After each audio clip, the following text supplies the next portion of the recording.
She slammed a $200 million folder onto a mechanic's kitchen table at 12 minutes past midnight, and then she broke down crying. Not in a boardroom, not in front of lawyers, not behind the polished glass walls of a skyscraper. In a small house that smelled like engine oil and childhood. Sophia Reynolds, the woman Forbes called the most powerful CEO in America, was sitting across from a man who didn't even own a suit. And the question she asked him next, it didn't make headlines. But it changed everything. Drop a comment with your city. I want to see how far this story travels. And if you're new here, hit subscribe. You won't want to miss where this goes. Ethan Brooks had a rule about midnight. Nothing good ever came from it. That was the hour his phone had rung 3 years ago. The hospital quiet voice, the words, "We did everything we could," and his whole world had quietly folded in half like a piece of paper no one would ever open again. So when the knock came at 12:08 a.m. on a Tuesday in November, Ethan didn't move at first. He was sitting at the kitchen table with a cold cup of coffee and a bill from the electric company he'd been staring at for 20 minutes without actually reading it. The knock was soft, almost hesitant, like whoever was on the other side wasn't sure they had the right door. Or maybe they were sure, and that's what scared them. Ethan pushed back from the table. He grabbed the small flashlight he kept on the counter, old habit from the years he'd spent doing roadside work, and walked to the front door. He looked through the peephole, and then he just stood there. Because standing on his porch in the rain, wearing what looked like a $1,200 coat that was soaking through at the shoulders, was a woman he had spoken to maybe 40 times in his life. He opened the door. Sophia. She looked up at him. Her mascara had tracked down both cheeks in thin black lines. Her hair, which he had only ever seen perfectly arranged, was pressed flat against her forehead by the rain. She was holding a leather folder against her chest, like a shield, both arms wrapped around it. She didn't say anything for a moment. Then, I didn't know where else to go. Ethan looked past her down the driveway toward the street. A black car sat at the curb with its lights off. He could see the silhouette of a driver behind the wheel. "Come inside," he said. "Ethan. You're getting soaked. Come inside." She stepped through the door, and he closed it behind her. She stood in his small entryway, dripping on the mat, and looked around the house the way people do when they're trying to find something familiar to hold on to. "Lily's asleep," he said quietly. Sophia nodded. Something crossed her face, relief maybe, or guilt. He wasn't sure. "Sit down," he said. "I'll get you a towel." He brought her a towel and a dry flannel shirt that had been hanging over the back of a chair, one of his worn soft from years of washing. She took both without argument, which told him more than anything she'd said so far.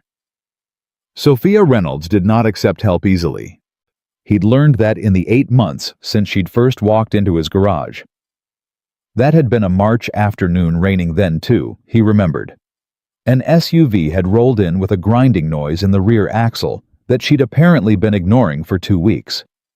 He'd come out from under a truck to find a woman standing in his garage bay, in heels and a blazer, looking at her phone with the focused expression of someone managing a small war. He'd said, "That rear axle's been hurting for a while." She'd looked up. "Excuse me." "Your car," he said. "The noise. You've been driving on it at least 2 weeks." She'd stared at him for a second. Then, "Can you fix it?" "That's generally why people bring cars here," he said. She almost smiled. "How long?" "Couple hours. You want to wait or come back?" "I'll wait." She'd sat in the plastic chair by the vending machine for 2 hours and taken 11 phone calls, each one more urgent than the last. He'd half listened while he worked the way you do when someone's voice keeps cutting through the noise of a shop without meaning to. She was sharp, fast. She didn't waste words. When he finished, she'd come to the counter to pay, and he'd quoted her the standard rate. She'd looked at him with something like suspicion. "You didn't look me up," she said. It wasn't quite a question. "I fixed your car," he said. "That's it." "Most people—" She stopped. "Never mind." He'd run her card. She'd left. He hadn't thought much of it until she came back 2 weeks later. "The rear brake pads," she'd said, standing at his counter on a Friday morning. He'd looked up. "They were fine when you left." "I know, but I'd like you to check them anyway." He'd looked at her for a moment. Then he'd taken her keys. The brake pads were fine. He changed her cabin air filter genuinely needed and charged her $11. She came back a month after that. A rattle in the console she thought might be something serious. It was a loose bolt. She came back after that for wiper blades. He put them on in 4 minutes.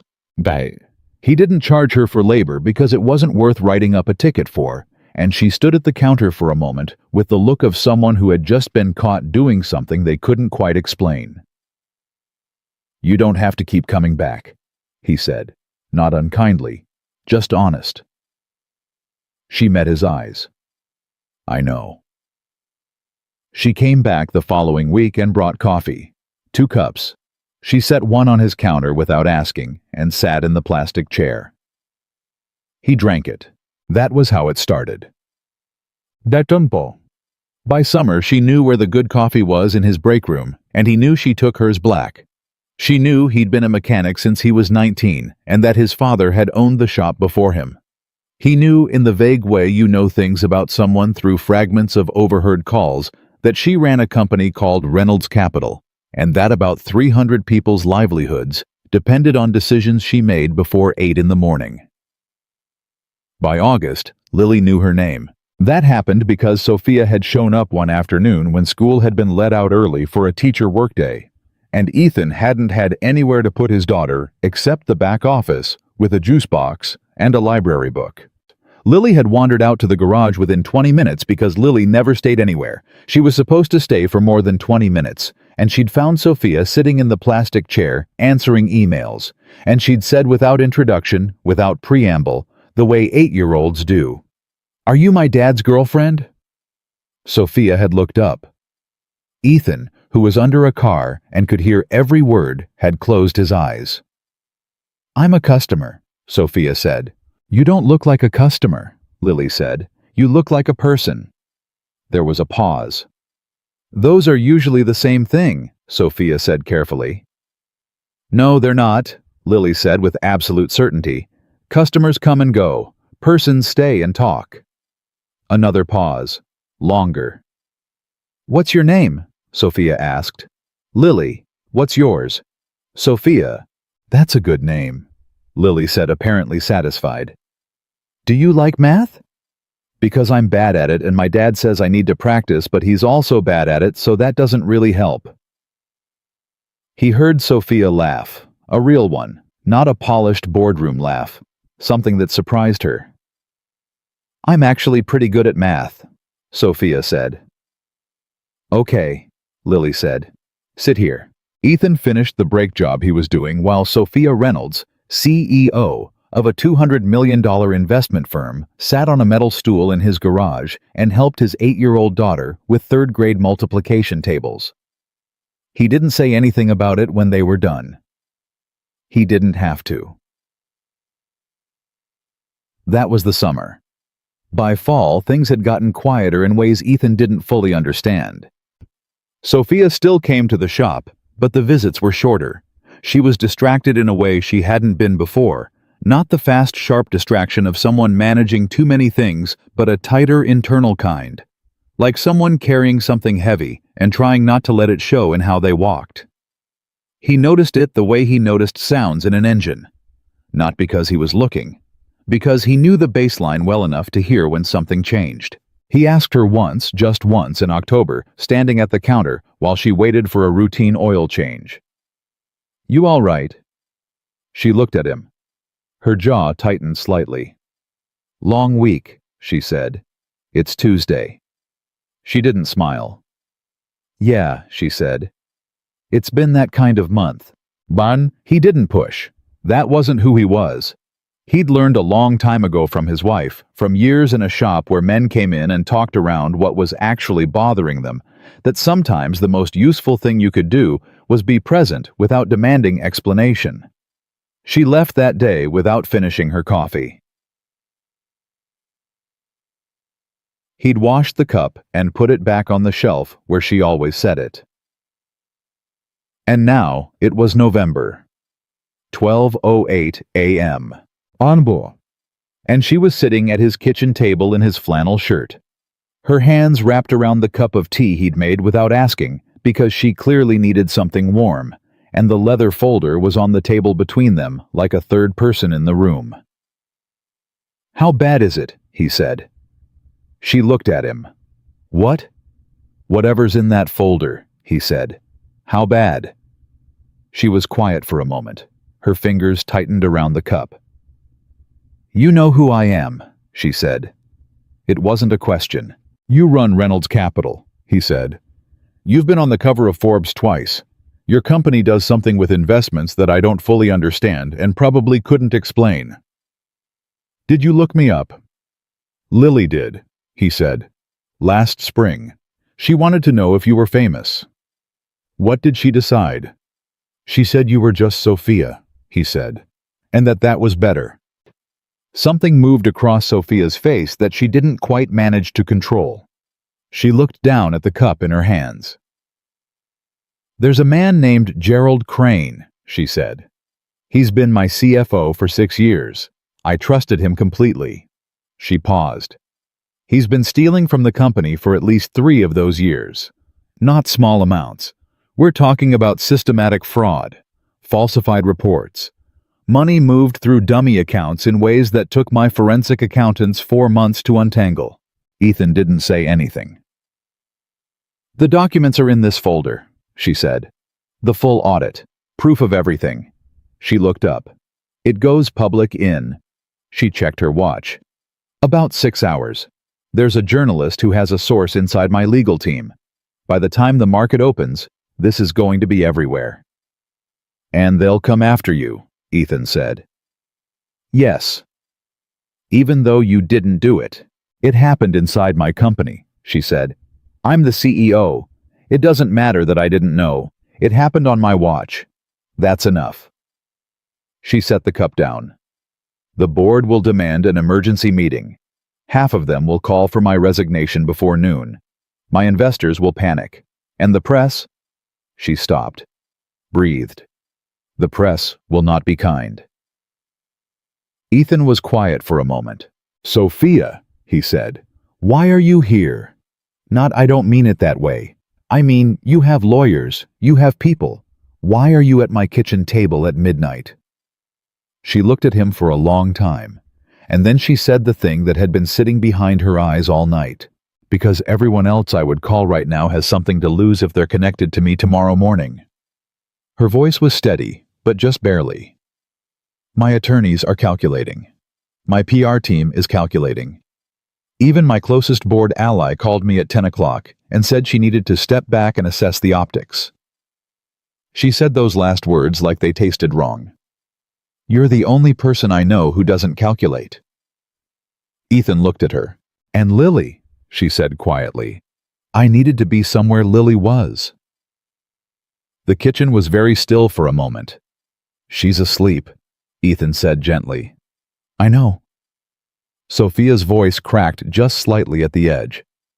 I just needed to be in the same building. He didn't say anything to that.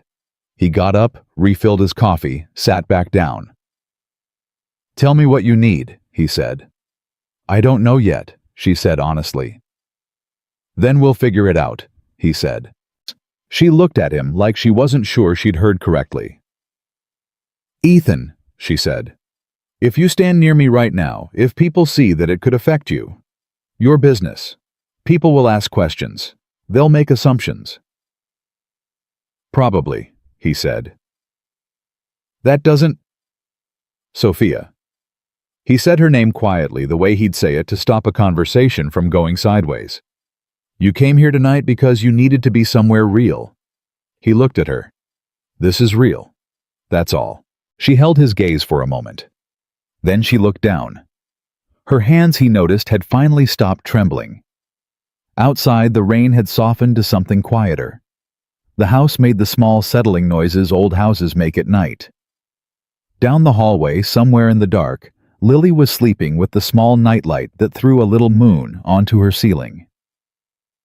Sophia reached out and pushed the folder slightly to the side like she was moving it out of the space between them. I have to ask you something, she said. Okay. She met his eyes. Ethan. Her voice was careful, each word deliberate. If I walk inside tonight, if I stay, and tomorrow morning the whole world decides I'm someone different than who they thought. She paused. Will you still see me the same way? He didn't answer immediately. Not because he didn't know, but because the question deserved the weight of a real answer, not a fast one. He thought about every conversation at the counter, every cup of coffee, every afternoon she'd sat on a metal stool in his garage and done math problems with his daughter, like it was the most natural thing in the world. I already know who you are, he said finally. She blinked. You're the woman who spent 45 minutes on long division with an 8-year-old who kept getting distracted by a spider on the wall, he said. You're the woman who remembered Lily's school project on the American Revolution and brought a book about it the next time you came in. You're the woman who drinks her coffee black and never complains and always says thank you before she leaves. He paused. Whatever's in that folder, whatever happens tomorrow, that doesn't change what I've already seen. Sophia Reynolds, the woman who had sat in boardrooms with senators, who had spoken at Davos, who had built a company from a single office with 3 employees into something that made the front page of the Wall Street Journal, sat very quietly in a mechanic's kitchen at 12 minutes past midnight. And for the first time in a very long time, she let herself believe that someone meant exactly what they said. Okay, she said softly. Outside, the rain kept falling. Down the hall, Lily slept. And whatever was coming with the morning, the headlines, the boardroom, the cameras, all of it, it would come. But it would have to wait. She stayed the night. Boy. Not in the way anyone would have assumed if they'd seen the black car parked outside on the street. She stayed the way someone stays when they've run out of places to go, and the only thing left is stillness. Sophia sat at Ethan's kitchen table until the tea went cold and the rain outside softened into nothing, and at some point around 2 in the morning, Ethan came back from checking on Lily and found Sophia with her head resting against her folded arms, asleep. He stood there for a moment. Then he got the blanket from the back of the couch and draped it over her shoulders and turned off the overhead light, leaving only the small lamp above the stove. He sat back down in his chair across from her, drank his cold coffee, and waited for morning the way he'd learned to wait quietly without asking it to come faster. At 6:17 a.m. her phone exploded. Not 1 notification, not 2. The screen lit up so many times in the span of 30 seconds that it started vibrating continuously, a low electric buzz against the wooden table. Sophia was awake before the 3rd alert. Her head up, her eyes sharp in the way of someone who had trained herself to surface fast from sleep. Years of early board calls and international time zones had done that to her. She looked at the phone. She looked at Ethan. She looked at the folder still sitting at the edge of the table. It started, she said. She didn't say it like a question. She said it like someone watching a wave they'd seen coming from a mile out finally reach the shore. He watched her pick up the phone with both hands and read what was on the screen. Her jaw tightened. Not dramatically, just slightly, the way metal does when pressure is applied to it. She set the phone face down on the table and took a slow breath through her nose. Front page of the Financial Times, she said. Online edition. They have the account numbers, some of them. She paused.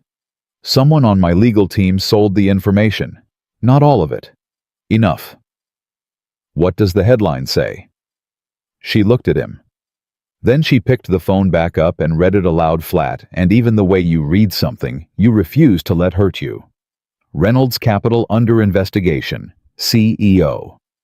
Sophia Reynolds faces questions over $200 million internal fraud. The kitchen was very quiet. "They're not saying I did it," she said. "They're just asking questions. That's how it works at first. Questions." She set the phone down again. The questions are worse. Questions mean they don't have to prove anything. Ethan refilled her coffee without being asked.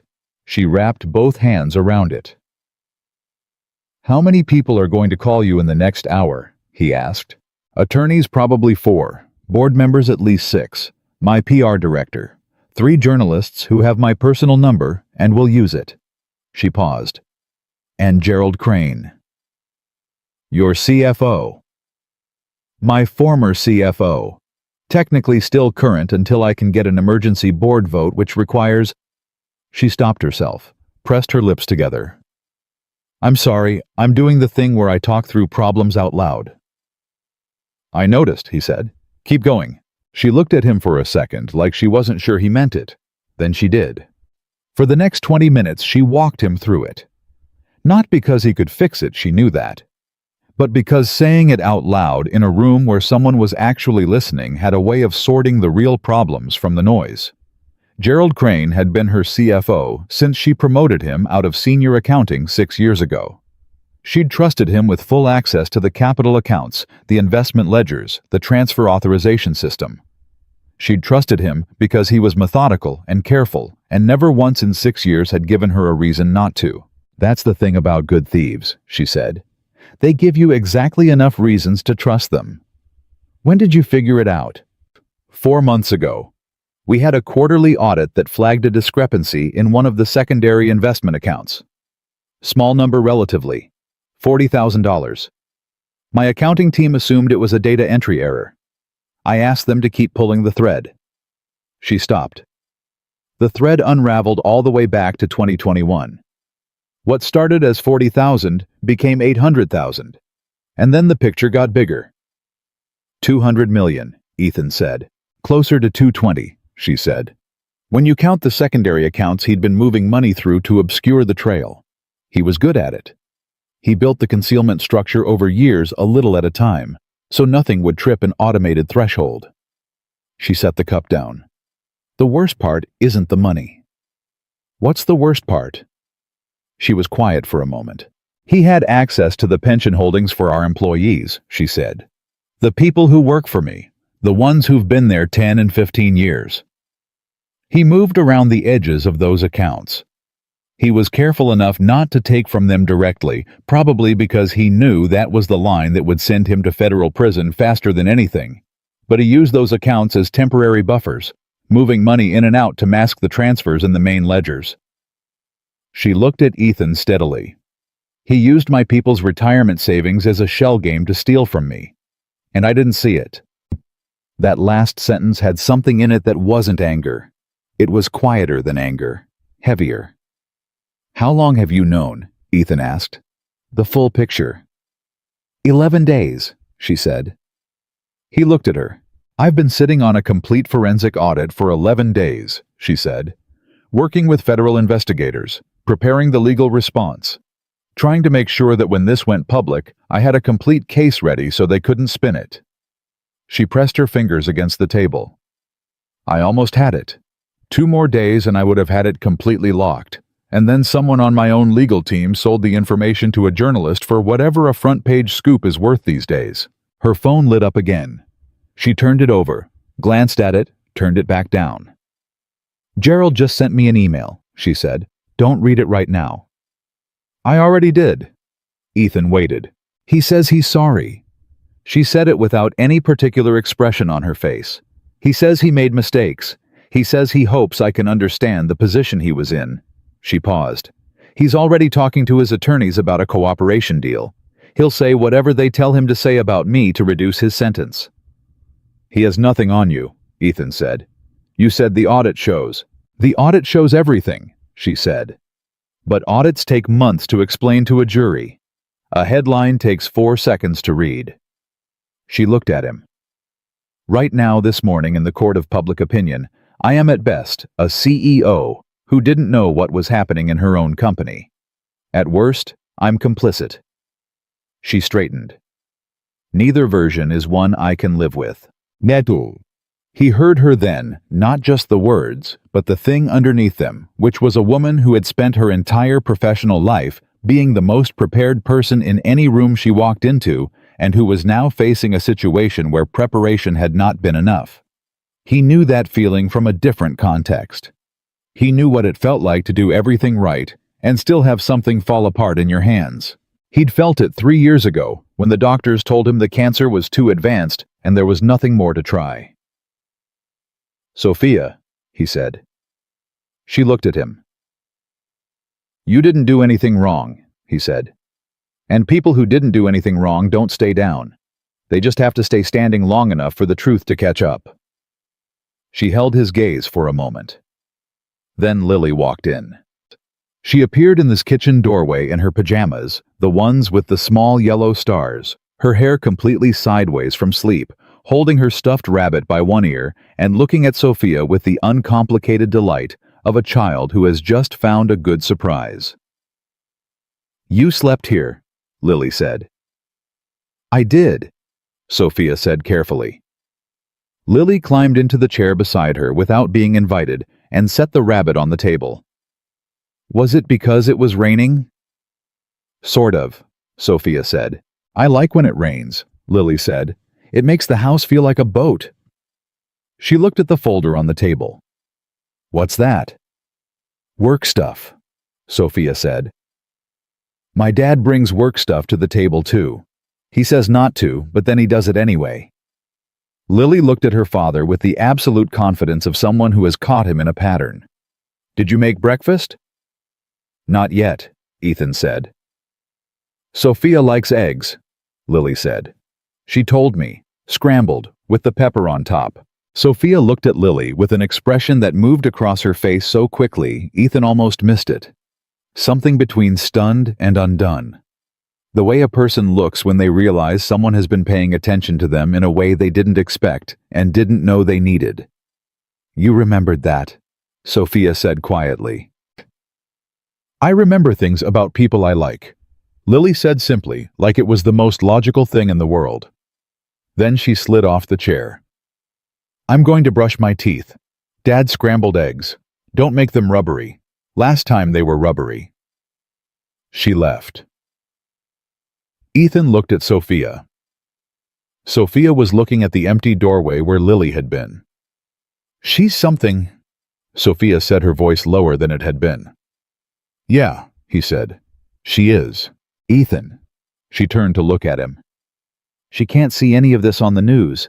The thing they're saying. I don't want—" She stopped. "She shouldn't have to hear those things about someone she—" Another stop. "I'll handle the news," he said. "You focus on what you need to focus on." She nodded. Then she picked up her phone, took a breath, the way someone takes a breath before walking into cold water, and said, "I have to call my attorneys. Use the other room if you want privacy." "I don't want privacy," she said. "I've had enough of rooms where I'm alone." So she sat at his kitchen table and made call after call while he made scrambled eggs, and Lily came back and climbed into her chair and started telling Sophia about a project at school involving the water cycle that she thought was unfair because she had to draw the diagram by hand, and Mia Chen got to do hers on a computer, and that was not equal. And somewhere in the middle of Sophia telling Lily that hand-drawn diagrams actually required more skill and would probably look better. Ethan heard his daughter laugh the way she hadn't laughed since before the world got smaller and quieter. He stood at the stove and didn't say anything. By 8 in the morning, the calls had turned serious. The board chair, a man named Franklin Aldridge, who Sophia had described once as a man who checked which way the wind was blowing before he opened his front door, had called twice. She took the second call. Ethan heard pieces of it from the other side of the kitchen. "Franklin, I understand the concern." And then, "No, the documentation is complete. I've been working with federal investigators for—" And then a long silence, where Sophia's expression went very still, and then, "I hear what you're saying, Franklin. I need you to hear what I'm saying. I am not stepping aside." When she ended the call, she set the phone on the table very carefully, like setting down something that had become unexpectedly heavy. "He wants a voluntary leave of absence," she said, "until the investigation is concluded." "What does that mean in practice?" Ethan asked. "It means they push me out the side door while they figure out whether I'm useful to them or a liability." She shook her head. "If I take voluntary leave, I lose control of the narrative, and I lose control of the investigation response. Gerald's attorneys will spend the next 6 months repositioning the story, and by the time I'm cleared, the company I built will barely be recognizable." She picked her coffee cup up and then set it back down. "I built Reynolds Capital from a desk in a one-bedroom apartment with a business plan and $40,000 I borrowed from a bank that almost said no. I am not stepping out the side door." "Then don't," Ethan said. She looked at him. "It could get very ugly." "I know. For you too," she said. "People will ask how you know me. They'll look up this address. They'll make people make assumptions." "Sophia." "I'm serious, Ethan." "So am I," he said. "I heard you last night. You came here because this is a place where people don't calculate. I'm not going to start now." She held his gaze for a long moment. Then her phone lit up again, and this time the name on the screen wasn't a board member or an attorney. It was a number she didn't recognize. No name. Just a 212 area code. New York. She stared at it. Ethan watched her face change. Something shifted behind her eyes. Not fear exactly. Something more precise than fear. Recognition. "What is it?" he asked. "I don't know," she said. But she did. He could see that she did. She answered it. He couldn't hear the voice on the other end. He could only hear Sophia's side, which went from cautious to very still in the span of about 15 seconds. "How did you get this number?" she said. Not a question. Flat and careful. Silence. "Who told you about the secondary accounts?" Again, not a question. More silence. "I'm going to need you to say that again," she said. And then she stood up from the table and walked to the window, her back to the room, and her voice dropped so low, Ethan couldn't hear anything else. He watched her stand there for 2 minutes without moving. When she turned back around, her face was different than it had been all morning. The exhaustion was still there. The tension was still there. But underneath it there was something new, and something that looked like it might be the beginning of a different kind of fight entirely. She ended the call and looked at him. "Gerald Crane didn't act alone," she said. Ethan went still. "That was someone from inside my company," she said. "Someone who has been watching what Gerald was doing for 2 years and has been documenting it. Separately from my audit team. Separately from the investigators." She set the phone on the table. "They have records Gerald doesn't know exist. Records that show he wasn't just stealing from the company. He was stealing on behalf of 2 members of my board who have been feeding him instructions since 2020. The kitchen was very quiet. 2 board members, Ethan said. 2 board members, Sophia said. And one of them is Franklin Aldridge. She looked at him steadily. The woman who had walked into his house at midnight trembling and soaking wet was still there somewhere. But she was behind something stronger now. Something that had been resting through the night and the scrambled eggs and the sound of Lily laughing, and was now awake and oriented. "If I take that voluntary leave," Sophia said, "and Franklin Aldridge controls the investigation response, the evidence disappears," Ethan said, "or gets reinterpreted." Her voice was quiet and absolutely certain. "He's been on this board for 11 years. He knows where everything is. He knows who owes what to whom." She reached for the leather folder and opened it for the first time since she'd put it on the table the night before. She found a specific page, looked at it, looked up. "The person who called me just sent me 3 files. I need to see what's in them," Use my laptop, he said. She looked at him. It's on the counter, he said. Password is Lily's birthday. She stared at him for just a second. Then she reached over and took it. He watched her open the files. He watched her read. He watched her expression move through several things he couldn't fully name.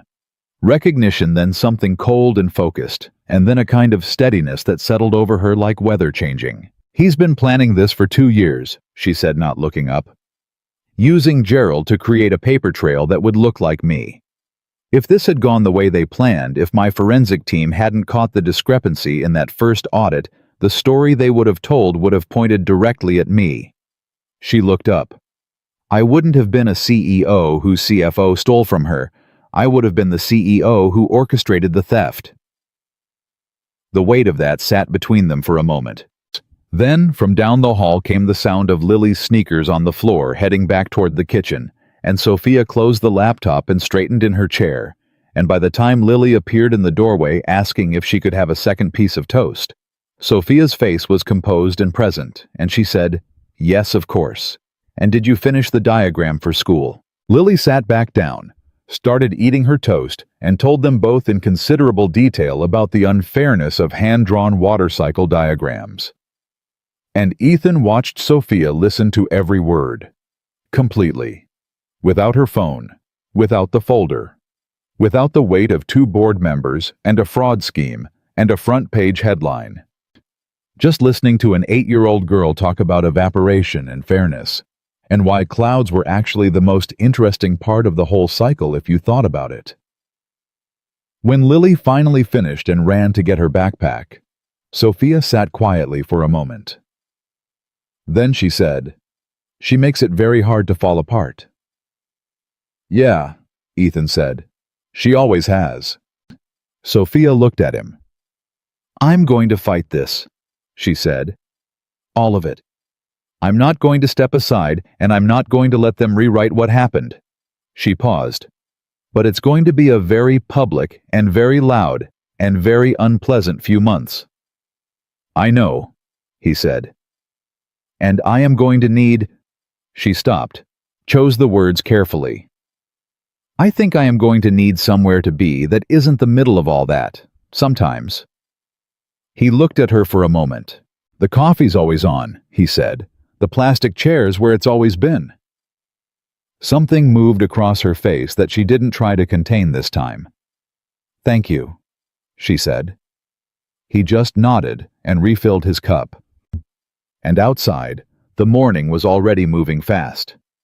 The kind of morning that doesn't wait. The kind that arrives with everything it brought while you weren't watching and doesn't apologize for any of it. But for a few minutes more inside the small house that smelled like coffee and toast and engine oil, and something that might have been the beginning of something new, the day held still just long enough. Then Lily appeared in the doorway with her backpack on, and her rabbit tucked under one arm, and her complete inability to read a room firmly intact. "Are you coming to school pickup today, Sophia?" she asked with the confidence of someone who already knew the answer she wanted. Sophia looked at her, then at Ethan, then back at Lily. "I don't know yet, sweetheart," she said honestly. "Meh." Lily considered this. "Okay," she said. "But if you do, the pickup line is on the left side. Dad always goes to the right side, and it takes forever." She walked out the front door. Ethan looked at Sophia. Sophia looked at Ethan. For the first time that morning, she smiled. Not the controlled, polished kind, the real one. The kind she'd first given him standing in a garage over a cup of coffee that neither of them had planned. Then she picked up her phone and got back to the fight. The school pickup line moved the way it always did, slowly, with the particular chaos of minivans and SUVs that all arrived at the same time, and somehow still managed to surprise each other. Ethan sat in his truck at 3:22 p.m. with the window down, third in line on the left side, because Lily had been right, and he was done arguing with an 8-year-old about traffic patterns. Sophia wasn't there. Dal said it. He hadn't expected her to be. She'd left his house at 9:45 that morning in the same black car, the leather folder in her lap, her phone already to her ear before the door closed. He'd watched the car pull away and then stood in the driveway for a moment, doing nothing, which was unusual for him, before going inside and washing the coffee cups. His phone buzzed at 3:18, a text from a number he'd saved under her name in March. It said, "Left side." He'd typed back, "Third in line," but she hadn't replied. But at 3:24, a black car pulled into the school parking lot, and Sophia Reynolds got out wearing a blazer and dark sunglasses and walked to the pickup area like she wasn't currently on the front page of 3 national news websites. Ethan watched a woman near the front of the line recognize her. He saw the exact moment it happened, the double take, the slight lean toward the person beside her. The murmur. Within 30 seconds, 2 more parents had noticed. Nobody said anything out loud, but the attention moved through the pickup line like a current through water. Sophia stood beside his truck and didn't look at any of them. "How'd it go?" he asked. 14 calls, she said. 6 emails from board members, 1 from Gerald's attorney demanding we pause the forensic audit pending review. She took her sunglasses off and looked at him. "I told them the audit was already with federal investigators, and there was nothing left to pause." "Good." "My PR director quit," she said, "effective immediately, in a text message." He didn't say anything. She said she couldn't in good conscience represent a company under criminal investigation. Sophia said it flatly. "After 6 years." "She'll regret that," Ethan said. "Probably." Sophia turned to face the school doors. "I also spoke to the person who called this morning, the whistleblower.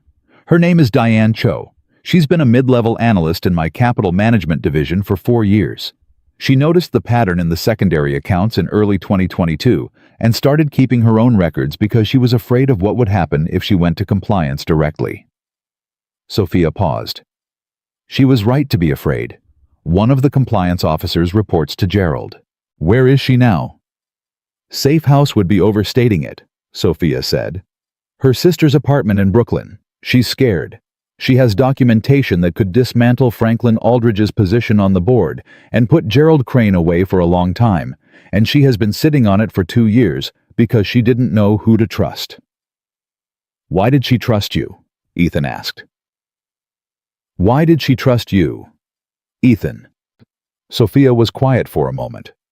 "She said she watched a video from last summer. Someone had recorded me at a company all-hands meeting. I was talking to a junior analyst after the formal part ended. The cameras were still rolling, and she'd asked me what I would do if I ever found out someone close to me had betrayed the company. And I said I would feel it personally before I felt it professionally." She glanced at him. Diane said that was the moment she decided. Thus, the school doors opened and children started streaming out. The pickup line lurched forward. Ethan watched for Lily's yellow backpack. "She's putting everything in my hands," Sophia said. "All of it. 2 years of documentation. Her job, her reputation, her safety. She's a 31-year-old analyst with student loans and a cat and an apartment she can barely afford. And she is trusting me with the biggest decision of her professional life." Her voice stayed level, but there was something underneath it that wasn't quite level. "That's what's actually on my shoulders right now. Not the board, not the press. Diane Cho. She made the right call," Ethan said. "I'm going to make sure she did," Sophia said. Then Lily came through the doors and spotted Sophia from 40 feet away, and her entire face rearranged itself into something that was approximately the opposite of every difficult thing that had happened that morning. She ran the last 20 feet. "You came," she said, slightly out of breath. "You came to the left side." "I did," Sophia said. "I told my teacher about you," Lily said, pulling the door of the truck open and climbing in. "I said my dad's friend is a CEO, and she said that was very cool, and then I said you also know how to do multiplication, and that's more impressive." She buckled her seatbelt. "Can we get ice cream?" Sophia looked at Ethan. He looked at Sophia. Left side was your idea, he said.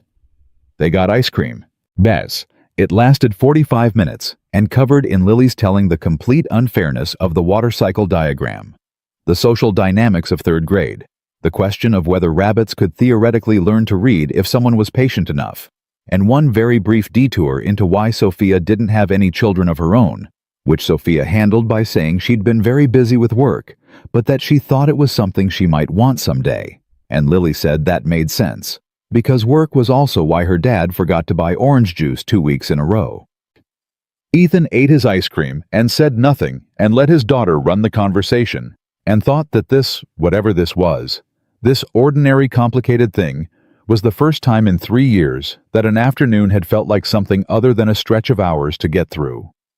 He thought that, and then he filed it away, somewhere he wasn't quite ready to examine yet. At 5:47, Sophia's phone rang. She looked at the screen, and her expression shifted. "I have to take this," she said.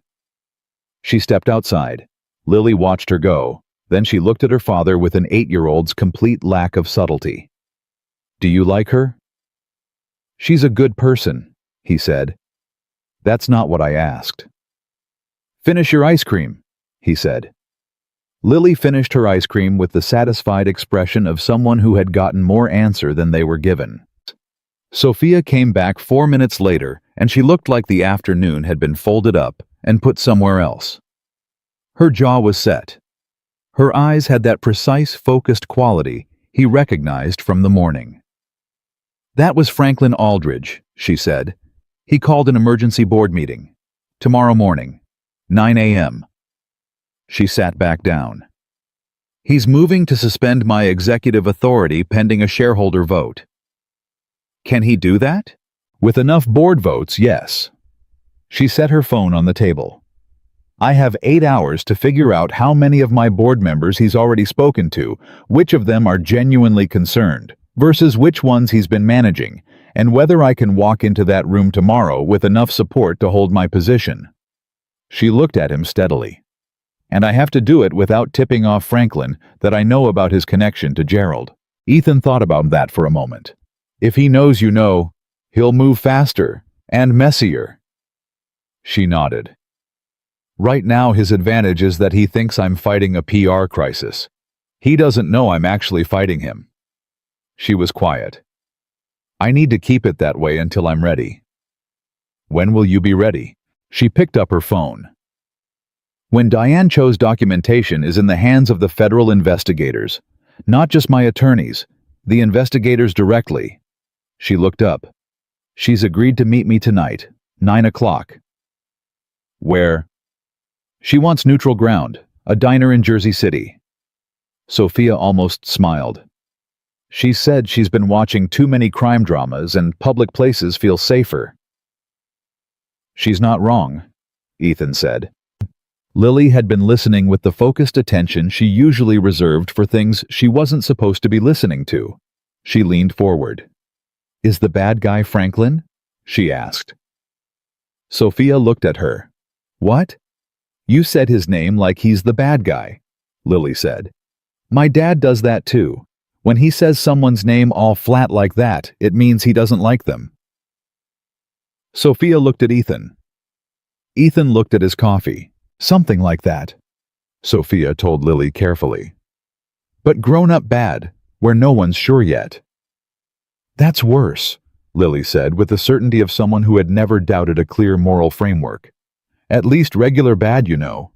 At 7:15, Lily was in bed later than usual because she'd asked Sophia to read the next chapter of the book they'd apparently started last month, and neither Ethan nor Sophia had been willing to say no. He heard Sophia's voice through the cracked bedroom door reading steadily, pausing at the right moments the way someone does when they've read to a child before and know where the rhythm is. He stood in the hallway and listened for a moment. Then he went to the kitchen and did the dishes.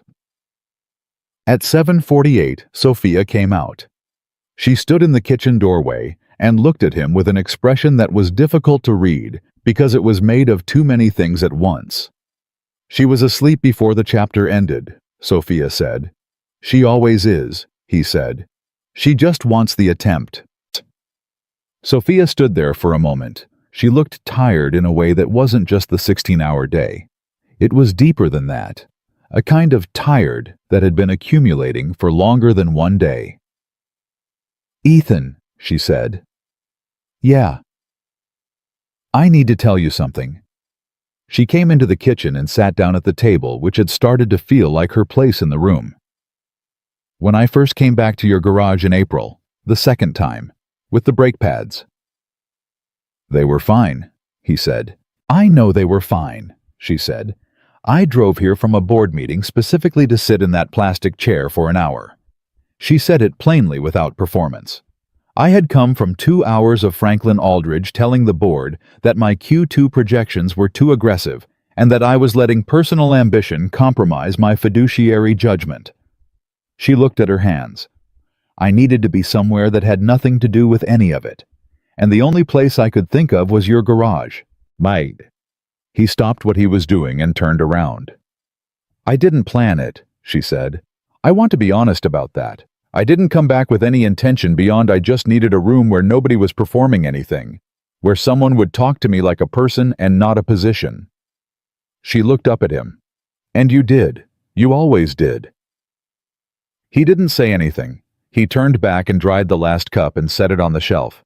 "I'm telling you this," she said, "because tomorrow is going to be complicated, and the day after will probably be worse, and I don't want you to find out later that there was something I wasn't being straight with you about." He turned around and leaned against the counter. "I'm not surprised," he said.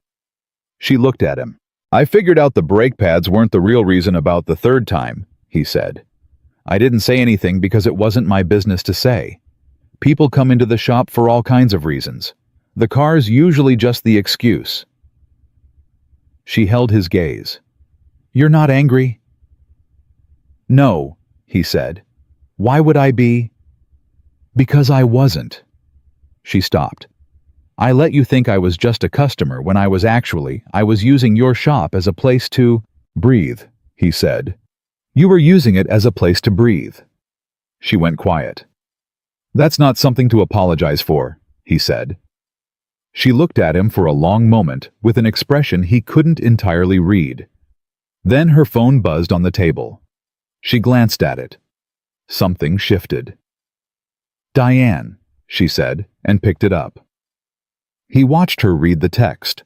Whatever it said, it changed the energy in the room in the span of about 3 seconds. "What?" he said. "She's not at her sister's anymore," Sophia said. Her voice had gone very careful. "She texted me from a different number." She looked up. "She said someone came to the apartment about an hour ago. She doesn't know who they were." "Did she get out?" "She says she's safe. She's at a coffee shop in Hoboken, but she's scared, and she wants to move the meeting." Sophia was already standing. "She wants to go directly to the federal investigators tonight. Not tomorrow. Tonight. Is that possible?" "I have the lead investigator's personal cell number," Sophia said. "He gave it to me 2 weeks ago specifically for this kind of situation." She was pulling her coat from the back of the chair.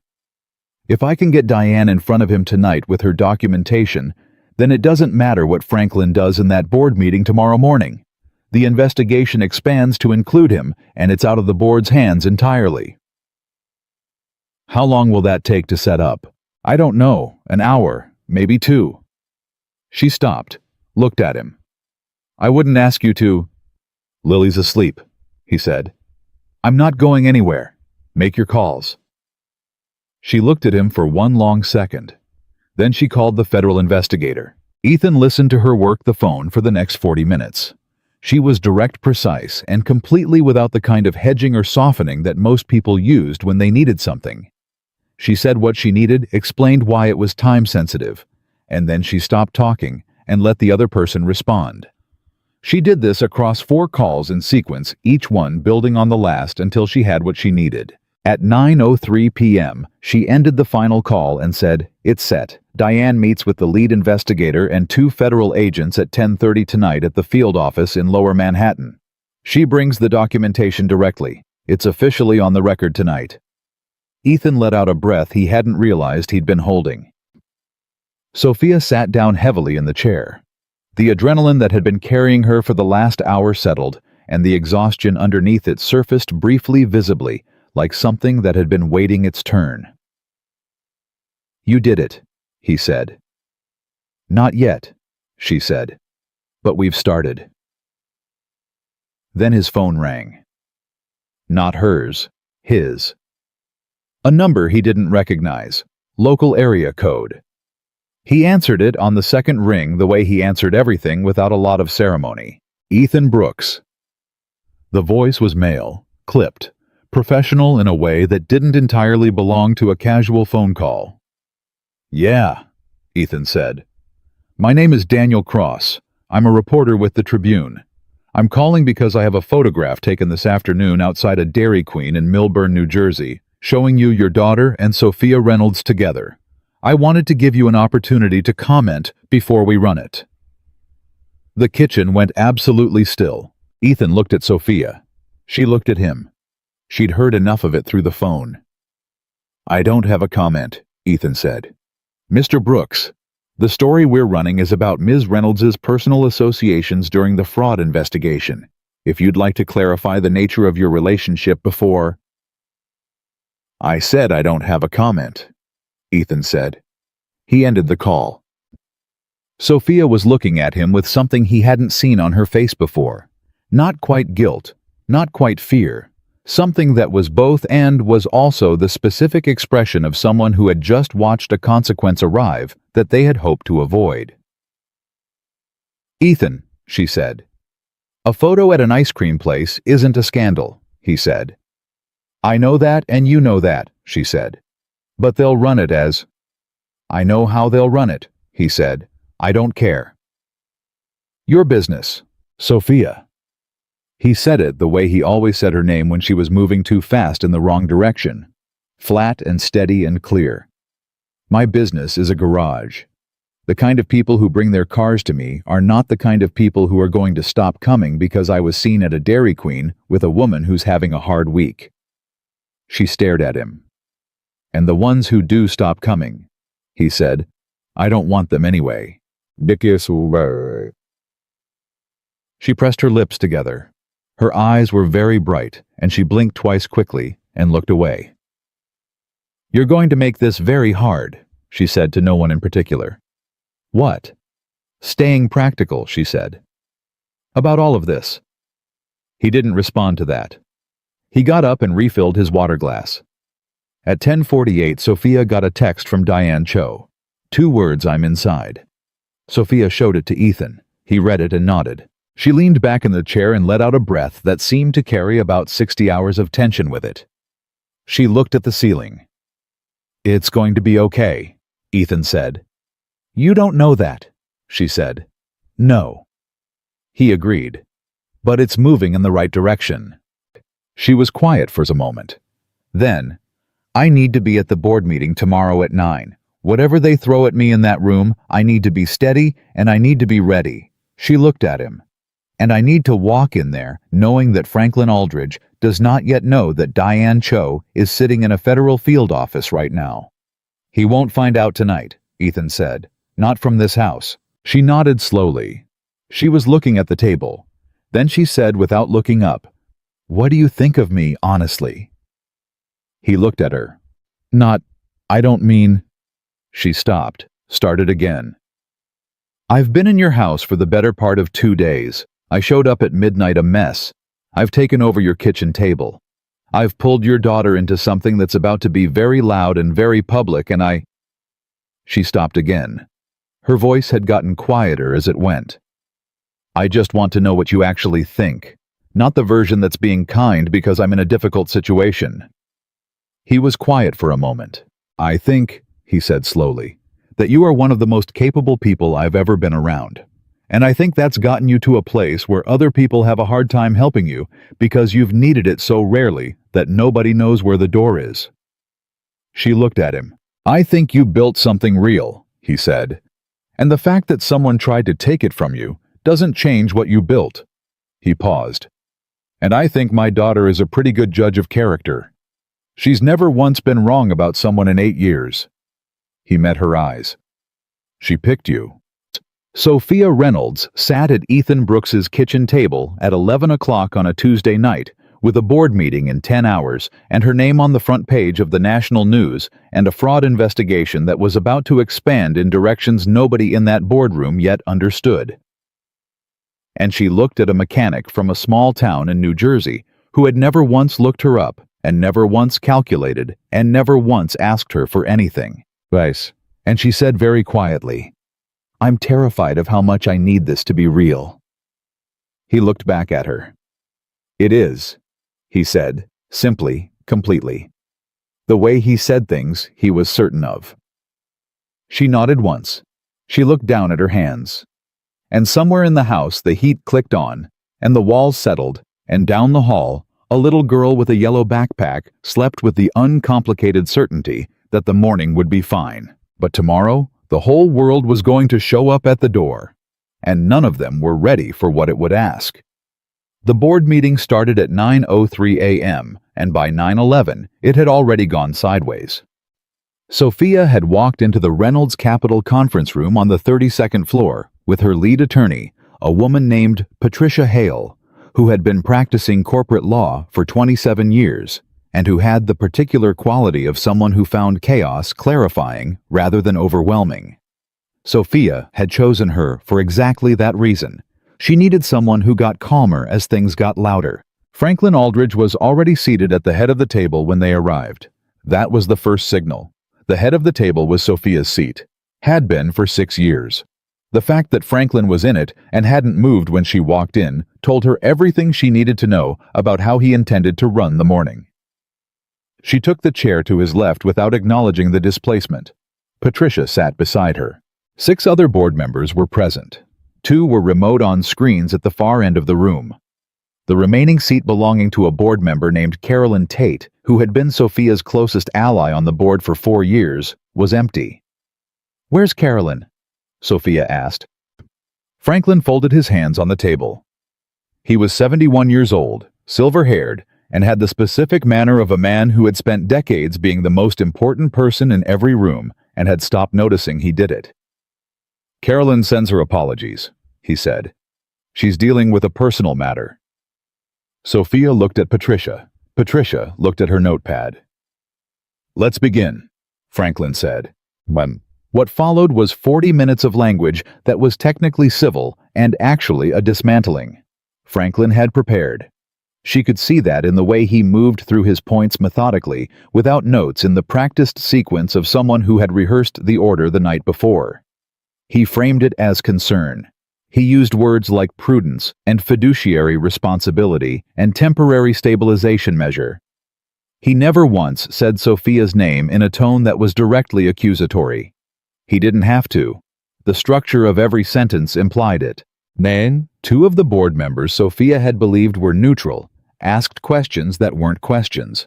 They were Franklin's points delivered in someone else's voice. She watched him not react when they spoke, which was its own kind of confirmation. When someone has briefed your allies in advance, they don't look at them when they perform. At 9:44, Franklin put a resolution on the table. Voluntary executive leave pending the conclusion of the federal investigation and an independent board review. He looked at Sophia directly for the first time since she'd sat down. "We believe this is the most responsible path for the company, and for you personally, Sophia." The room waited. Patricia started to speak. Sophia put her hand on Patricia's arm. She looked at Franklin Aldridge across the conference table, and she thought about Diane Cho sitting in a federal field office the night before with 2 years of documentation and the particular courage of someone who had been afraid for a very long time and had decided to stop. She thought about Ethan's kitchen at 11 p.m., and the way he'd said it is like it was the simplest, true thing in the world. "I have a counter-proposal," Sophia said.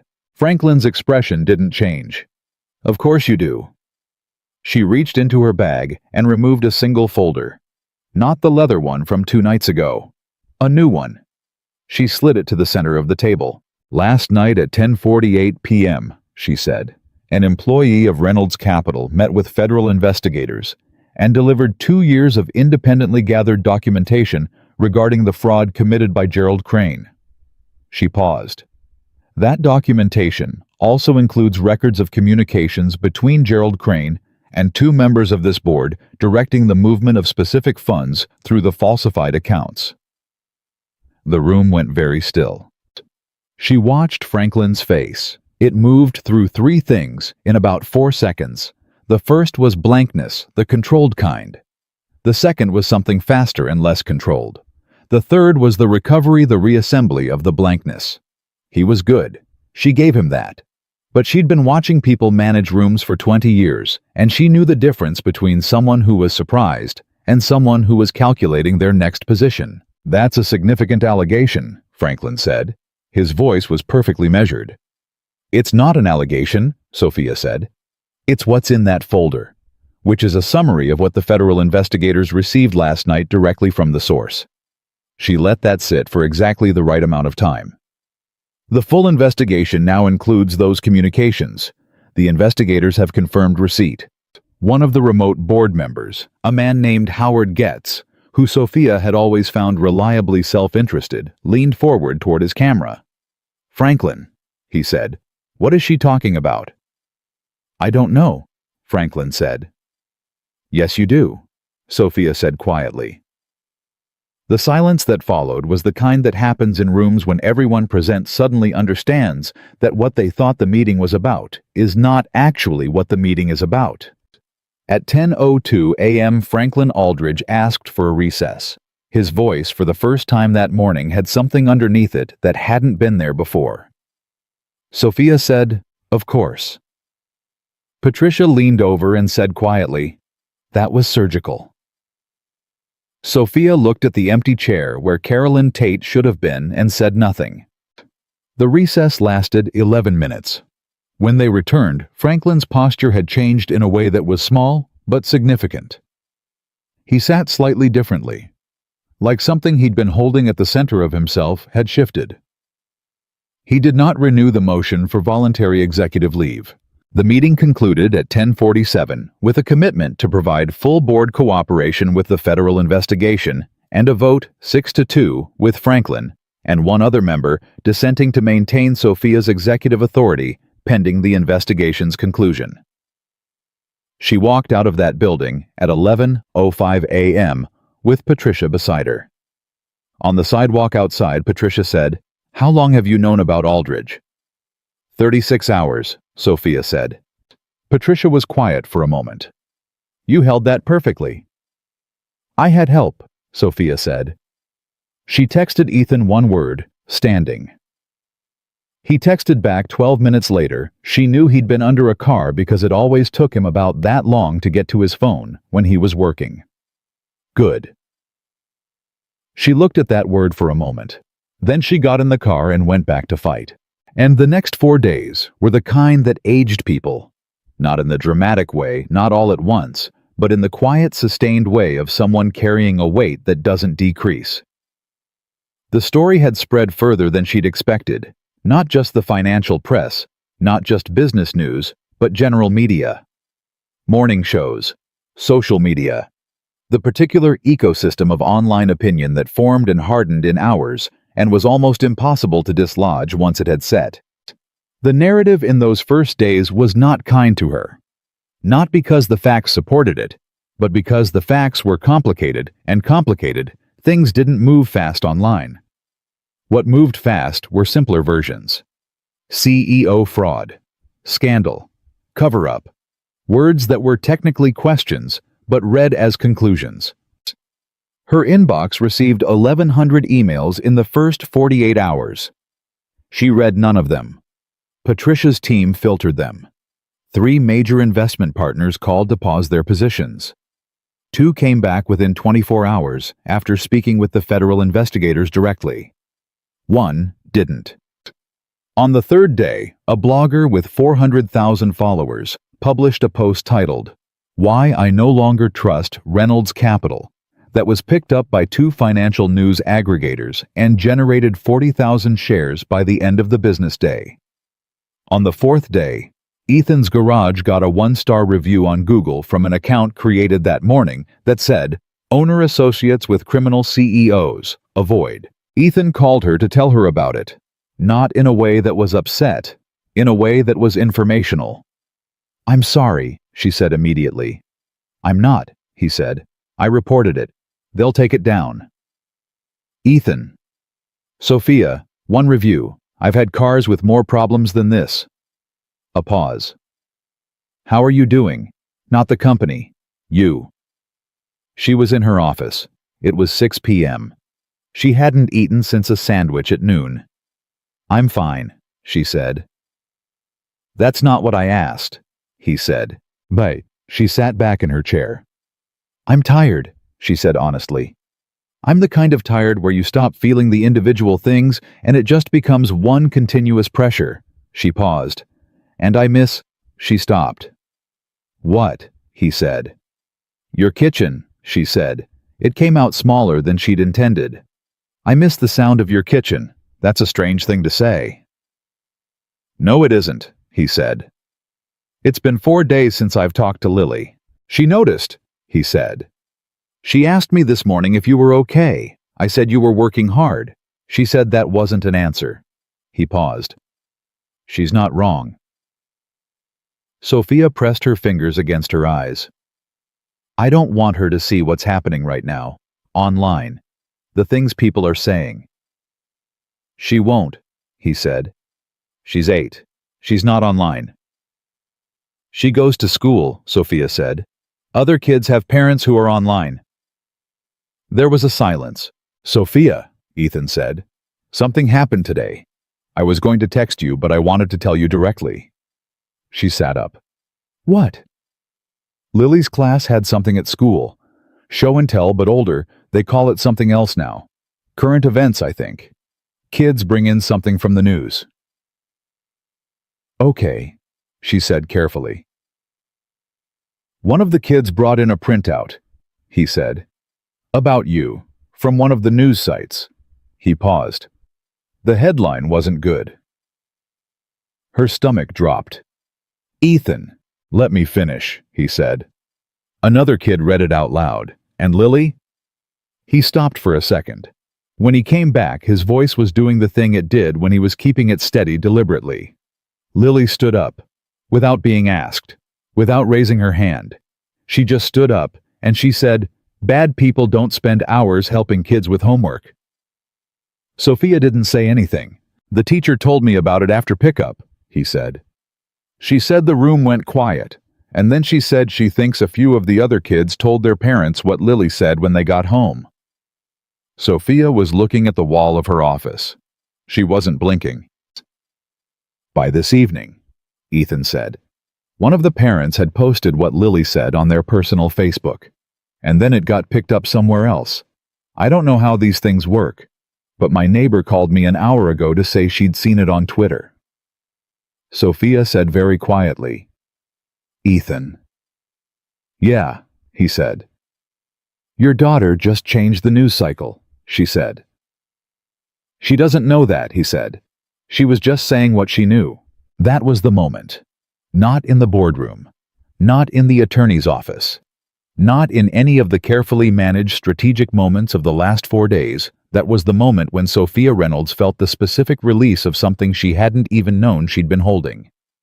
It moved through her chest like pressure equalizing. Her eyes went bright, and she blinked 3 times fast and looked at the ceiling of her office. "Is she there?" Sophia asked. "Right now. She's at the kitchen table," he said, "doing homework, complaining about fractions." "Can I—" Sophia stopped, started again. "Can I talk to her?" There was the sound of the phone being moved. Footsteps and then Lily's voice slightly distracted. "Hello?" "Hey, sweetheart," Sophia said. Sophia. Immediately brighter. The homework apparently abandoned. "Are you okay? Dad said you were working a lot." "I'm okay," Sophia said. "I heard about what you said today at school." A pause. "The thing about the homework?" "Yeah," Sophia said. "Well, it's true," Lily said simply. "Bad people don't do that. Everyone should know that." Sophia pressed her hand against her mouth for a second, took a breath. "You're right," she said. "They should." Are people being mean to you? Lily asked. Directly, the way children ask things. Some people, Sophia said honestly. That's because they don't know you, Lily said. When they find out, they'll feel bad. Said with complete certainty. Sophia laughed. It was the same laugh she'd given in the garage the first time, the one that surprised her. I hope you're right. I'm usually right, Lily said, except at fractions. Dad, can Sophia help me with fractions? Ethan's voice in the background. She's working, Lily. I have time, Sophia said. So she sat in her office at 6:30 p.m. on the fourth day of the worst week of her professional life. Door closed, city outside the window, still saying its loud, ongoing thing, and she helped Lily Brooks with fractions over the phone. Lily was bad at them, in the specific way of someone who understood the concept perfectly, and simply resented the mechanics. Sophia explained it 3 different ways, until she found the one that clicked. And when Lily said, "Oh, that's what it means, I've been doing it wrong for 2 weeks," Sophia felt more useful than she had all day. When Lily handed the phone back to Ethan, he said, "Thank you." "Thank her," Sophia said. "She's the one who told the truth today." "Goes both ways," he said. On the 5th day, the Tribune ran the photo. The one from the Dairy Queen. The headline was, Reynolds CEO's mystery connection, who is the man, by her side. It was exactly as reductive as she'd expected. It named Ethan. It mentioned the garage. It asked questions in the particular slanted way that made each question feel like an answer without actually committing to one. Sophia called Ethan at 7 a.m. when it ran. "It's out," she said. "I know," he said. "My sister texted me at 6:30. "I'm sorry." "Sophia," he said, and there was something in his voice that was almost impatient, which she had never heard from him before. "I'm going to need you to stop apologizing for things that aren't your fault." The article is a picture of 2 adults and a child eating ice cream, he said. Anyone who reads more into it than that is looking for something that isn't there. "People will come to the garage," she said. "They'll ask questions." "People always come to the garage," he said. "That's what garages are for." She was quiet for a moment. "Ethan," she said, "there's a camera crew outside my building right now. 2 of them. There's going to be more attention on your life in the next week than there has been in—" "I know," he said. "And that's still okay with you." A pause that was the kind where someone isn't deciding they've already decided, and they're just letting the question have the moment it deserves. "You know what my wife used to say," he said. "She used to say that the problem with most people is they wait for the perfect time to commit to something, and the perfect time never comes, so they never commit." He paused. "I'm done waiting for the perfect time." Sophia stood very still in her office. "What does that mean exactly?" she asked. "It means what it means," he said. "When you're ready to hear it the full way, it'll still mean the same thing." She didn't say anything for a moment. Then, "I have a press statement at 10 this morning. I'm going to address the article." "What are you going to say?" "The truth," she said. "That you're someone I trust, that Lily is someone I care about, and that the rest of it is nobody's business but ours." She heard him exhale through the phone. "Okay," he said. "Okay," she said. At 10:07 a.m., she stood outside her building in front of 2 camera crews and 4 reporters, and she read a statement. She'd written it herself the night before alone, without Patricia, which Patricia had expressed some concern about. She read it without notes. She said that Ethan Brooks was a man of integrity who had been a friend to her during a difficult time. She said that his daughter was a child of extraordinary character who had said something publicly in the last 24 hours that she would be grateful for the rest of her life. She said that the connections that sustained people through professional crises were not scandals. They were the only things that made surviving those crises possible. She said she would continue to fight the fraud allegations through proper legal channels and that the truth would be complete and public soon. She did not take questions. She walked back inside. Her phone had 43 new messages by the time she reached the elevator. The first one was from Diane Cho. It said, "I heard the statement. Thank you for saying what you said about truth." The second was from Patricia. That was off script. It was also exactly right. The 43rd was from a number she didn't recognize. The message was 3 words. It said, "This isn't over." No name. No context. The number traced to a disposable phone when Patricia's team checked it an hour later. Sophia read it twice. Then she forwarded it to the federal investigator. Then she called Ethan. "I got a message," she said. "Anonymous. A threat." His voice changed immediately, not panicked, focused. "What did it say?" She told him. The silence on his end lasted about 4 seconds. "Does the investigator have it?" he said. "As of 5 minutes ago. Are you somewhere safe right now?" "I'm in my building." "Good." A pause. "Sophia, I need to ask you something, and I need you to answer me straight." "Okay." "Is there any possibility this goes further than Aldridge and Gerald?" he said. "Is there anyone else who has a reason to want this to get worse for you instead of better?" She thought about it, really thought about it, not the reflexive no that came from not wanting the answer to be yes. "I don't know," she said honestly. "I thought I knew the ceiling of this. Now I'm not sure." "Then we need to be careful," he said. "We," she said. "Yes," he said. "Simply..." She closed her eyes for a second. "Ethan," she said, "whatever this is what we're doing, I need you to understand that it might get harder before it gets easier. That message today." "I heard you," he said. "I'm not going anywhere."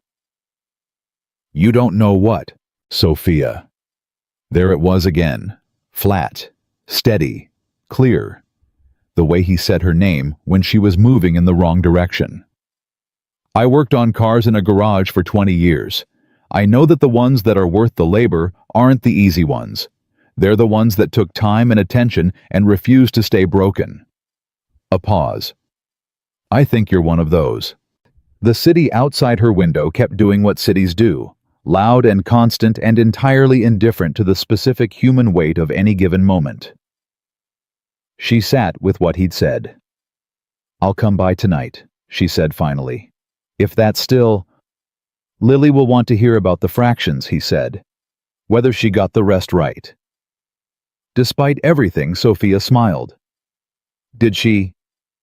"Every single one," he said. "Don't tell her I told you. Let her explain it."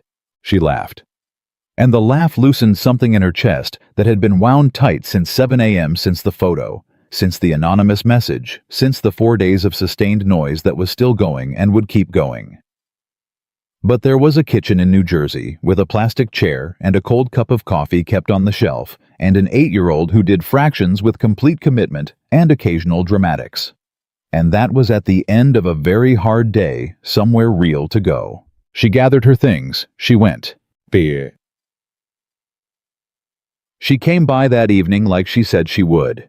And the evening turned into 2 hours at the kitchen table, while Lily showed her every single fraction problem from the homework sheet, each one explained in full detail, including the part where Lily had almost given up on problem 7, but then remembered what Sophia had said about thinking of the denominator as the total number of slices in a pizza, and had gotten it right on the second try.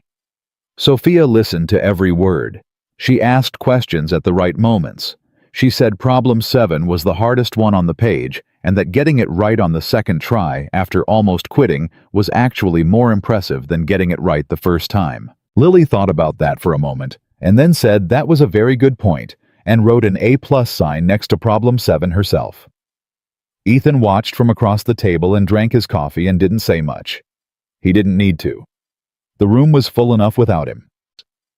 When Lily was finally in bed at 8:40, Sophia sat back in the chair and let the quiet settle over her like something physical. She looked tired in a way that had passed through the sharp visible stage and arrived somewhere quieter and more internal. The kind of tired that doesn't ask for sympathy. Just rest. The anonymous message, Ethan said. Any update? The investigators traced the number as far as they could, she said. Disposable phone purchased with cash at a convenience store in Midtown 3 days ago. Nowhere from there. She paused. But something else happened today. At 4 o'clock, Gerald Crane's attorneys reached out to the federal investigators and indicated that Gerald was prepared to expand his cooperation. She looked at Ethan steadily.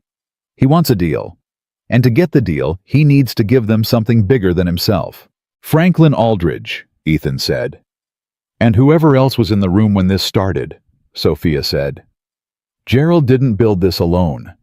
Someone convinced him it was safe. Someone had to have promised him protection if it ever came apart.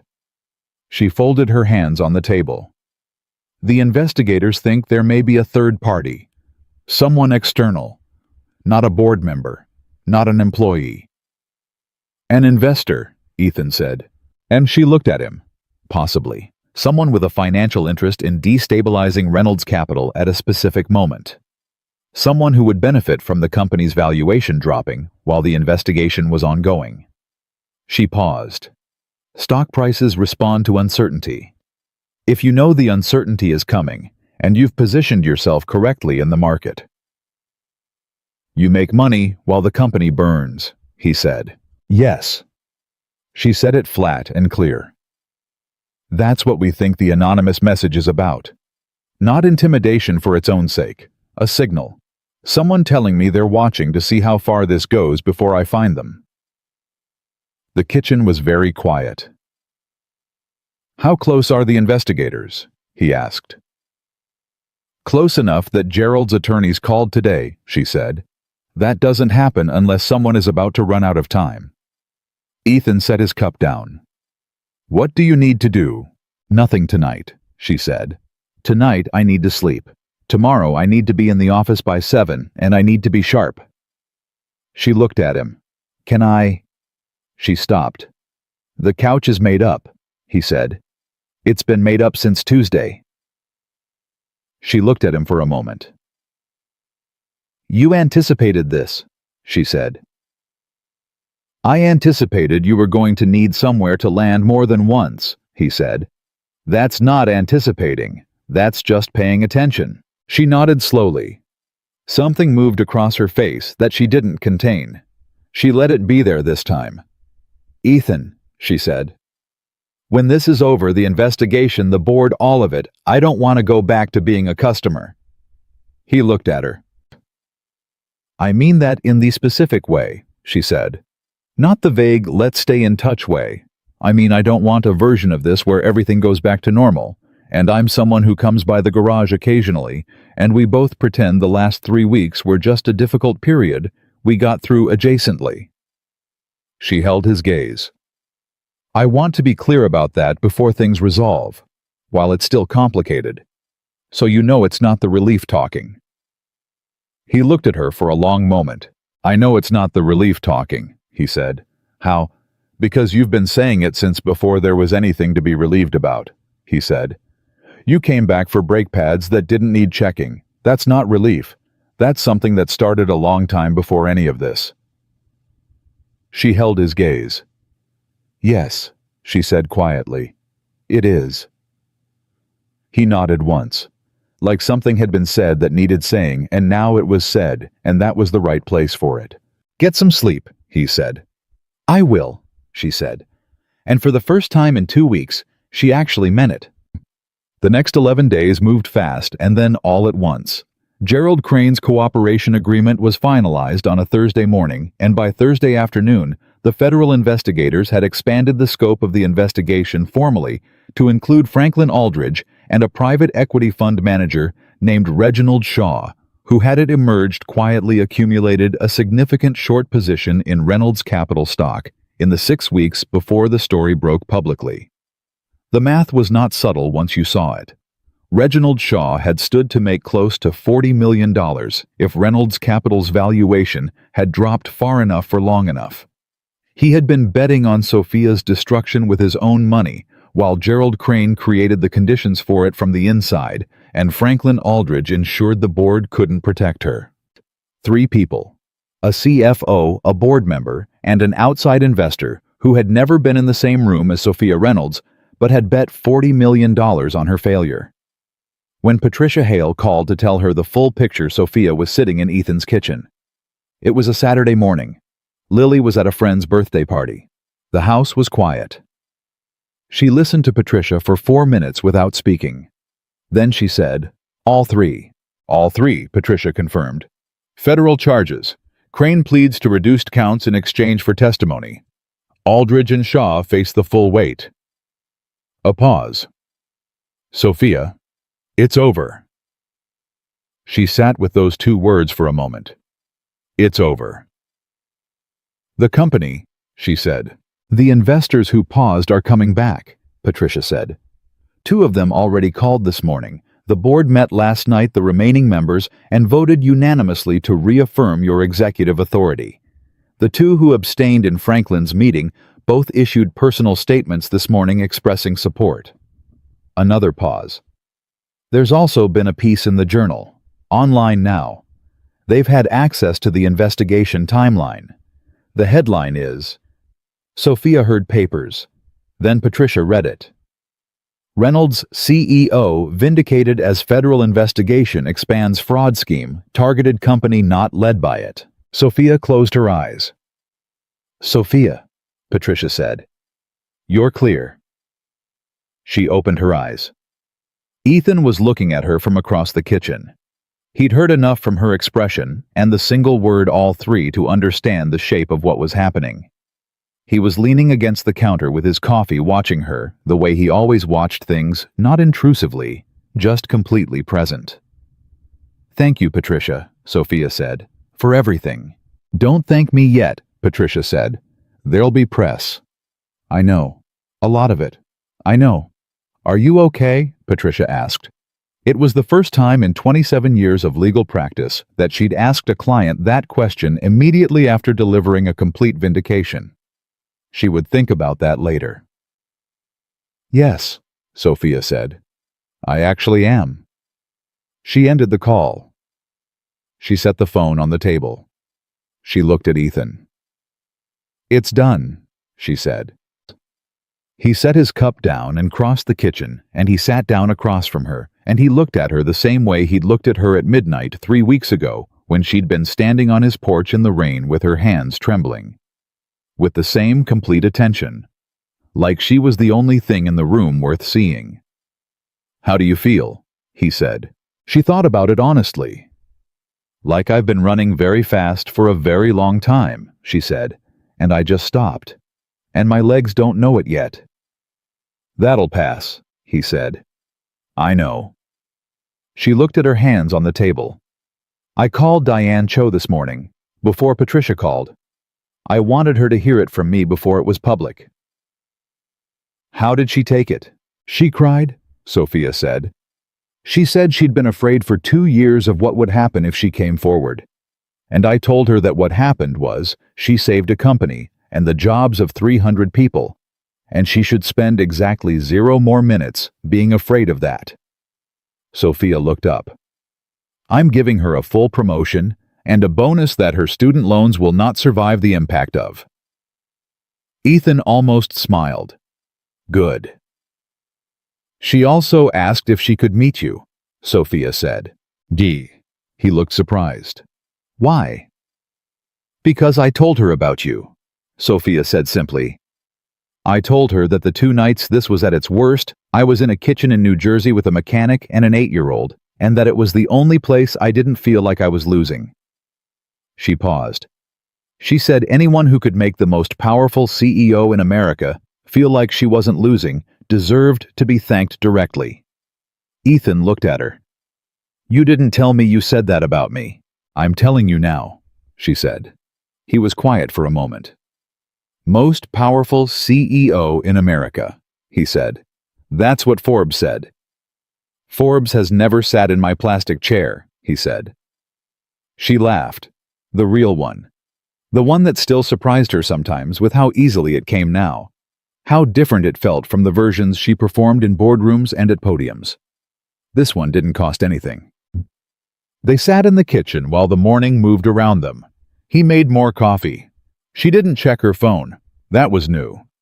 2 hours ago, she would have checked it every 4 minutes. But the particular urgency that had been running her body like a low-grade electrical current for 3 weeks had gone quiet, and she found she didn't miss it. At 10:45, Ethan's phone rang. He looked at it.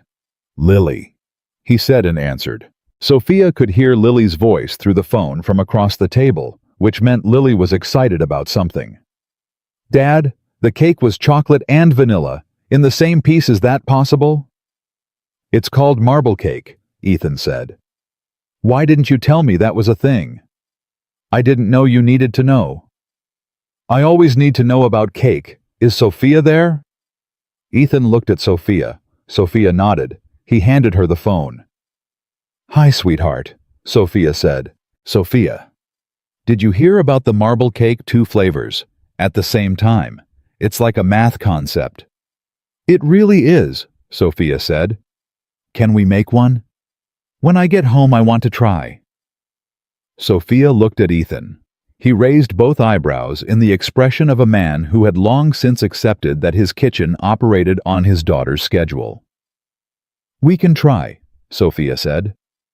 "Okay, I'll be home at 1. Don't leave," said with complete authority. Then, "Bye."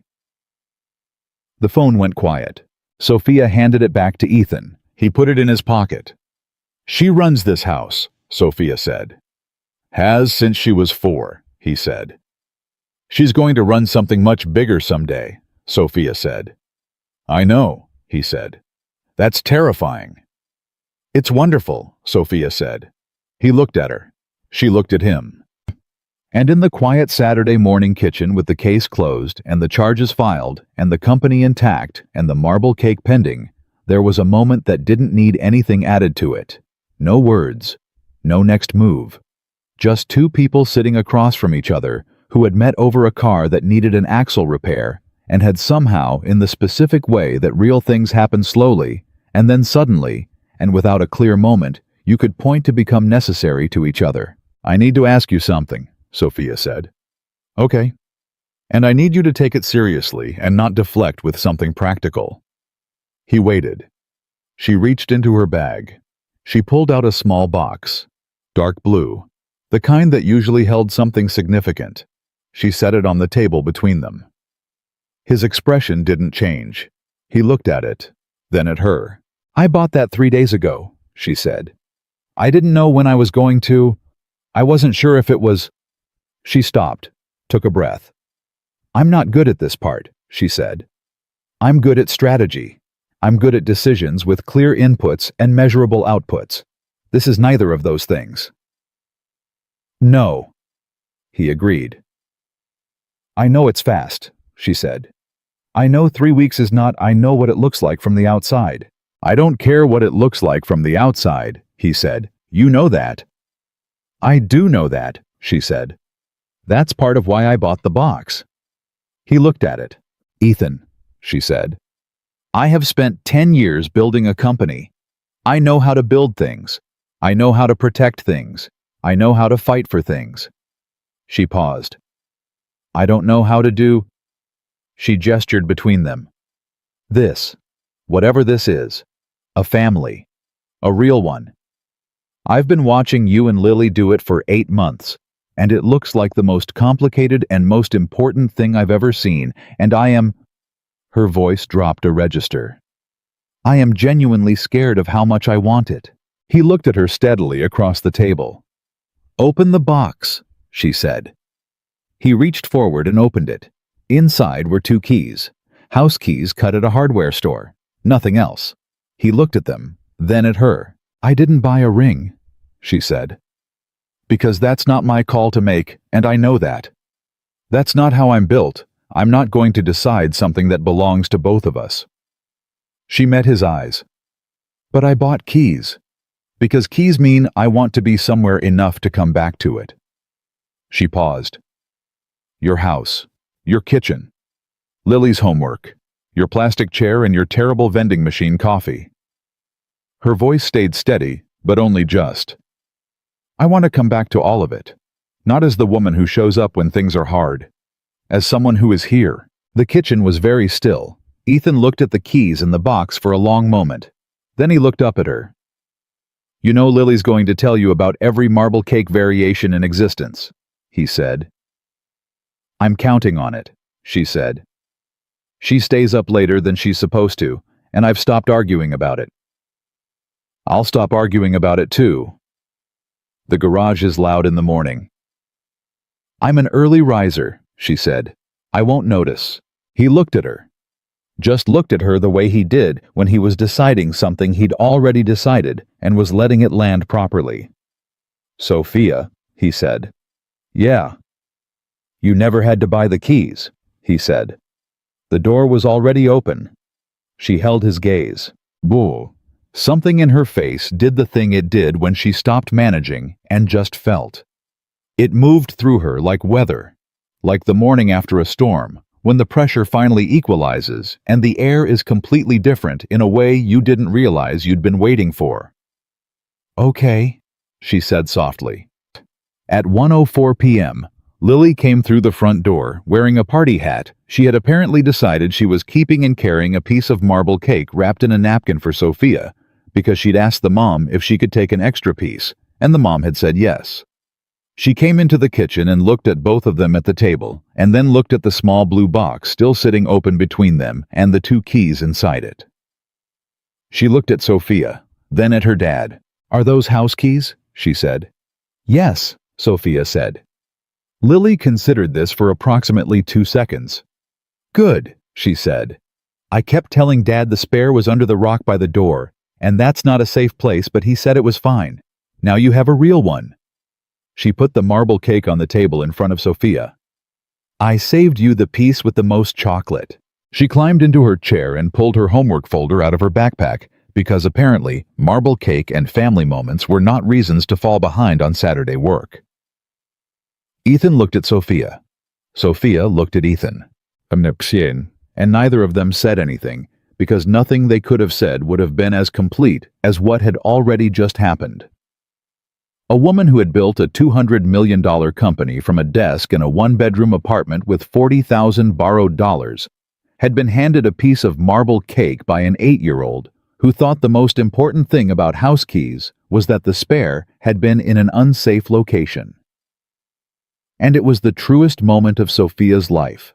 And 3 weeks earlier, she had knocked on a door at midnight in the rain, with her hands shaking, and a folder full of evidence against the people who had tried to destroy everything she'd built, and she had asked a man who didn't calculate whether he would still see her clearly when the world decided it didn't. He had. The world had decided eventually to look again. And when it looked again, it saw what had always been there. A woman who had built something real. Who had been targeted by people who understood that the most efficient way to destroy a strong person was from the inside through the people they trusted. Who had survived not because she was untouchable, but because she had been standing in the right place. A small kitchen with the right people when everything was at its worst. Money built the company. Lawyers protected it. Evidence cleared her name. But what held her together in the 11 days between the midnight knock and the morning the charges were filed was a mechanic who kept the coffee on and didn't calculate, and a little girl who stood up in a 3rd-grade classroom and said the truest thing anyone said in the entire 3 weeks of noise. And now, on a Saturday morning with marble cake on the table and homework in progress, and 2 keys sitting in a small blue box, Ethan Brooks looked at the woman across from him and felt for the first time in 3 years that the house was full in the way it was supposed to be. Not fixed, not perfect, not finished. Just full. He picked up the keys, closed the box, and slid it across the table back to her. "Keep them," he said. "You'll need them Monday." Sophia Reynolds, the most powerful CEO in America, picked up a small blue box in a mechanic's kitchen on a Saturday morning and held it in both hands like it was worth more than everything she had ever built. Because it was. And this time, she wasn't just surviving something. She was home.